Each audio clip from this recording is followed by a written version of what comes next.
Io mi scuso, stiamo prendendo in mano anche queste.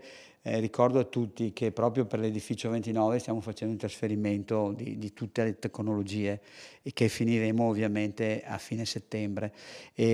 Cosa succede? Che stiamo lavorando con una sola macchina invece di 4, con un camion mobile, ma che sta, poche ore, può fare pochi esami. La situazione dovrebbe tornare alla normalità con il mese di ottobre, all'origine dei pesanti ritardi che ha subito tutta la diagnostica delle risonanze magnetiche e lo spostamento delle macchine, rimaste così ferme almeno per un mese e mezzo perché sottoposte a riprogrammazione. Chiaramente andrò a verificare il caso in particolare, in modo tale da poter dare con sicurezza a questo signore l'appuntamento. L'impegno del direttore generale Francesco Benazzi è prendere visione del caso per dare una risposta immediata.